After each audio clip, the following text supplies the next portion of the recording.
hope from the video that you got some idea of how people felt and what they've been doing. And what impressed me, too, is that with someone that has experienced this kind of tragedy, this grief, that they didn't want to see anybody else do it, that was so important to them. And I think, important to you and your family too, Andrea, that it doesn't make sense to just perpetuate the grief. And people taking action too. Little steps somehow came together, and we saw the credits were some of the groups that, in a sense, made contact with people and back and forth, and things sort of developed slowly into another group, the Peaceful Tomorrows. It's become sort of a river of peace, which is the way I felt at the march in Washington. It was an amazing experience. And it's good to not be alone in that. I think people, many people, share our opinion and our hope. They haven't all, spoken out, but hopefully more will. And I'd just like to read a short quote from Albert Einstein, because sometimes we sit there and say, can we do anything? Should we? Would it make an effect? But he said or wrote at one point, nothing that I can do will change the structure of the universe, but maybe by raising my voice I can help the greatest of all causes, goodwill among men and peace on earth. So we can't change everything, but maybe we can change something. And when we corresponded earlier, one of the things you were talking about are the idea of freedom and responsibility, and that kind of mix. And particularly in this country, we have so much freedom, maybe we have more responsibility to do things. Oh, I think so. I grew up believing that freedom meant you had responsibility. And we have a huge responsibility in this country. Americans have so much more to be grateful for than to be arrogant about. And I think we could do a great deal to promote peace. I was thinking, I've given a lot of thought of, and feeling sometimes very overwhelmed about the fact that it all seems to be a huge, complicated issue. And to some degree it is, but it also maybe isn't. And if every one of us, in every action or inaction that we do, stopped first and said, is this kind? What would be the ramifications in your daily life, in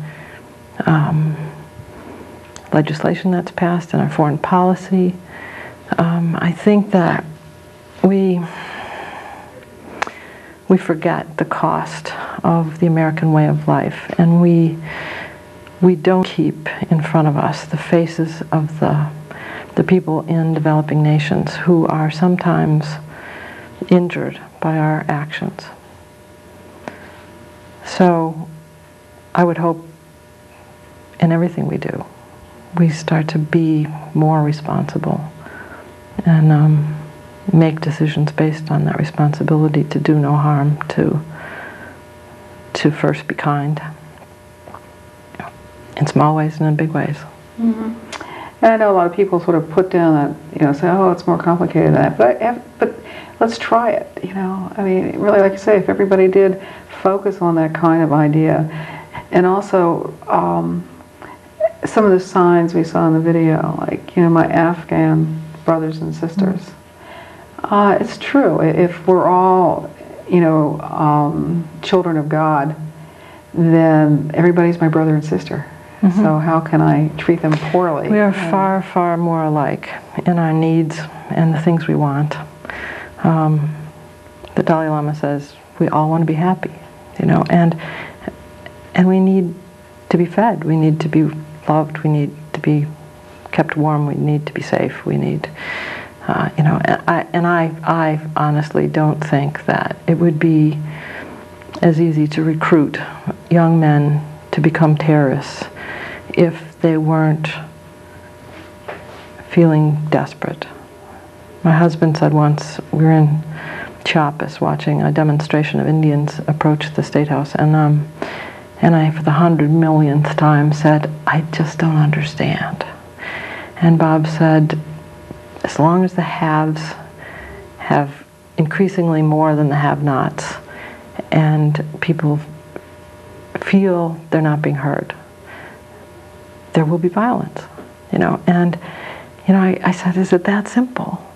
You know, is it a matter of greed or not caring, or I don't know. But I wonder sometimes about humanity, that we have so much know-how, we have so much technological ability. How come we don't know how to care more, to be more compassionate? There certainly are amazing, wonderful, compassionate people. The quote I think I sent you, Mother Teresa's, is amazing, you know. And I choose to believe that kindness and compassion has more power than all the bombs and all the money spent on military action. You know, I really don't think there are too many truths in the world, but one of them, certainly for me, and I think it's the universal truth, is that aggression breeds aggression. Mm-hmm. You don't make peace with war. I think one of the quotes, I don't know if it was, I forget who it was now, I don't know if it was Martin Luther King or someone else that said, like, the way to peace is through peace. You know, it isn't just an end. It's also the means of getting there. And also I think the, you know, this other side of that too is when you're spending so much money on weaponry, on, you know, military aggression, that what does it do to the rest of society? Mm-hmm. You know, it's like programs are being cut here and throughout the world, and the needs are so great in the world. The better way, I think, would be to help people really have decent living conditions, opportunity for education, and that. And that applies to people in this country. The mm-hmm. disenfranchised are not always heard, and we need to start listening. We need to start listening to everyone and hearing them. Mm-hmm. And there's so much concern about being heard yourself. Yeah, listening is a difficult skill. Mm-hmm. So I have great trouble listening to most news analysts. Sometimes I wonder if we really have the analyst anymore. And one of the things when I was reading the book on Peaceful Tomorrows too is, and I've experienced this in some other areas, that you try to get your message across through the media, but often the media has their own outlook on it, what they want to see and what they want to come across, and they either will only ask you questions in that area or they might ignore you, or so you have to be careful, but that doesn't mean you have to stop. No, which is, I guess, why I'm here. I've been misquoted, and there have been times that the media has had their story, their agenda, and fit my words in to suit their purposes, and it's unfortunate. The media has a big responsibility, has a huge responsibility, and I think it's so important that the media stay independent in this country. If that doesn't happen, democracy is jeopardized. Because we depend on our information, so much of our information through media, and maybe we have to broaden our sources that we look at. But yeah, it's very important, I agree. One thing I'd like to do at this point, over 3,000 people, or around 3,000 people died in this country on September 11th, 2001.